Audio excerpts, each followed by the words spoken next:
Her eyes were missing, her tongue was missing, parts of her lip was missing, and a portion of her skull had fractured and a piece of her skull had been removed. Hey, what's going on, guys? Mr. Ballin here from TikTok. I'm your resident scary storyteller. Today, I have a really cool story. It's actually one of the first kind of unsolved mysteries that really captured my attention and drew me into researching all of these kind of crazy unsolved mysteries that are out there. The too long didn't read version of this is you have 9 highly experienced hikers that go off into the mountains and die under extremely mysterious conditions. There are photos and journal entries. I mean, there's just a preponderance of evidence, but no one can make any sense of it.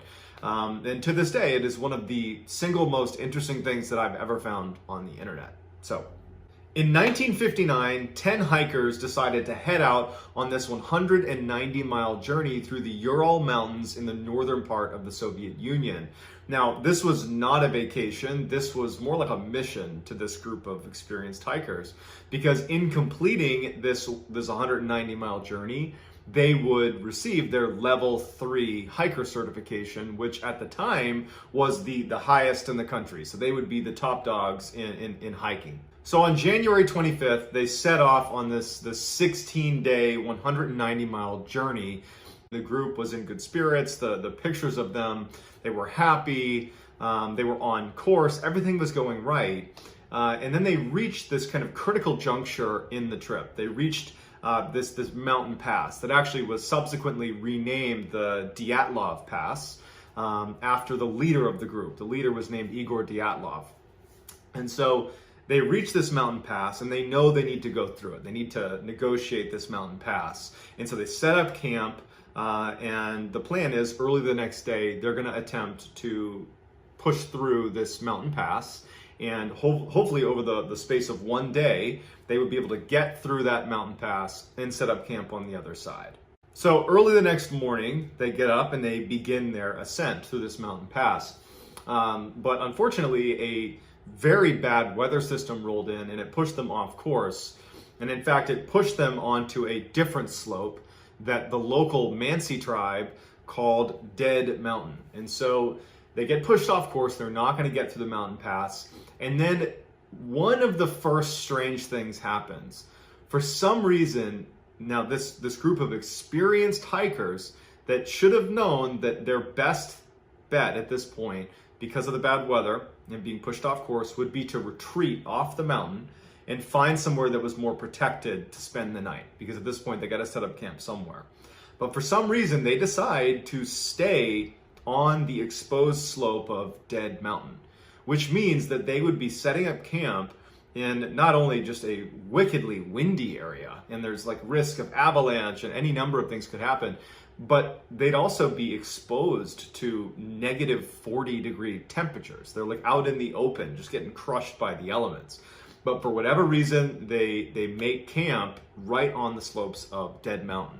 So when the hikers don't show up to a rendezvous point that they were supposed to meet at a predetermined time, the folks they were set to meet, who obviously didn't meet up with the hikers, they let authorities know. It was noted that they had not made rendezvous, but because this was an experienced group, this was not a, now let's send out the search party. It was more like, okay, they should have been here, but it's 9 people, they know what they're doing, they'll get here soon.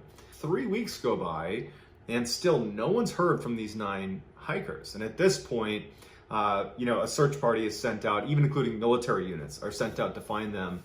And relatively quickly, the search party comes across the campsite on Dead Mountain, and what they find is just horrifying. So the first thing they notice is that the tent they had been staying in had been slashed open, except from the inside, meaning someone inside the tent had slashed it open. And then in the tent itself, neatly stacked, was all their cold weather gear, or the majority of their cold weather gear, like their shoes and their jackets. I mean, it's all there. And there's no sign of the hikers. And then near the camp, like literally right out of this tent, is this neat set of footprints leading down towards this forest. And investigators, when they looked at the footprints, they could determine a couple of things. One, the majority of the hikers had either been barefoot or only wearing one shoe. In addition, their cadence, they were looking at the space of their footsteps, their gait, I should say, was indicative of a group of people that was walking calmly. This was not a panicked run away from your campsite. This was a walking calmly away from your campsite with not the right clothing on, probably no shoes on, down to the forest in an exposed mountain slope with negative 40-degree temperatures. So investigators, they start following these footsteps down towards this forest, and it leads them to this area right at the outside of this forest, right underneath this big cedar tree, where there's evidence of a campfire. And around that campfire are two of the hikers' bodies. And they're just wearing underwear, they're barefoot, and their hands had been like scraped. The palms of their hands had been badly scraped. And the tree that was right next to them had evidence of someone had been trying to climb it. A lot of the branches had been ripped down, as if someone had desperately tried to climb up this tree, but was unsuccessful. As if they were trying to, seek shelter from something or someone on the ground. But obviously they did not make it in time. Within several hundred feet of that campfire, the investigators found 3 other hikers' bodies. They were similarly underdressed. And it appeared, the way their bodies had frozen, that they were actually trying to make their way back up to the campsite. Investigators noted that one of those 3 hikers had a head injury that was consistent with someone repeatedly smashing their head. Another of those 3 had a strange rectangular bruise on their side. And then, oddly enough, while they were underdressed, each of those 3 were wearing the other's bits of clothing. It was like they all collectively put on the wrong clothes and not enough clothes.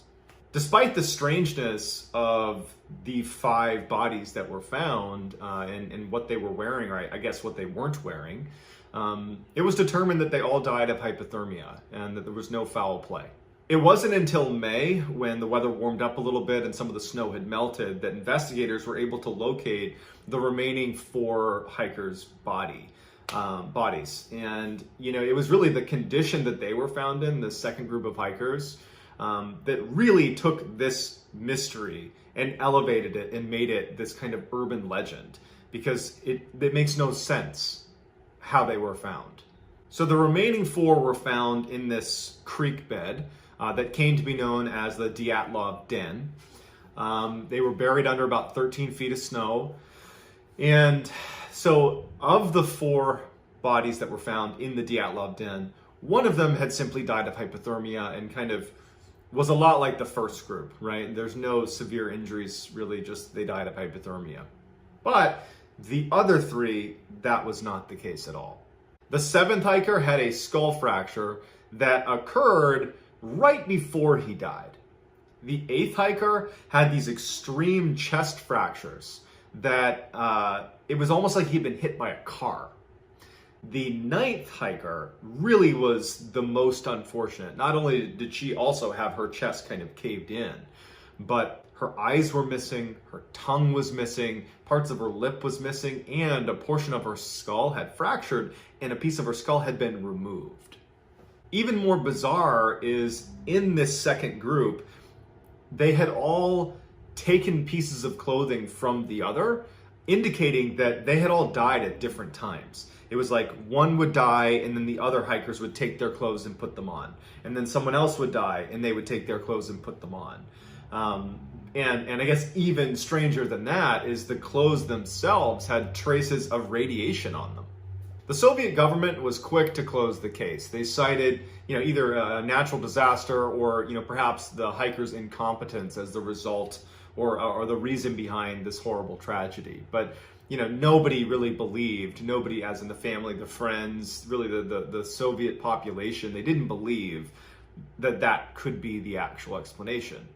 Early on, after this case has been closed, the Soviet people, they started to believe a couple theories. One of them was there was this local Mansi tribe that was in the area that perhaps ambushed the hikers and killed them. That would kind of explain the the reason for the hikers suddenly abandoning their tent and not being dressed, and also the injuries of the second group, that could be explained by, an attack by this Mansi tribe.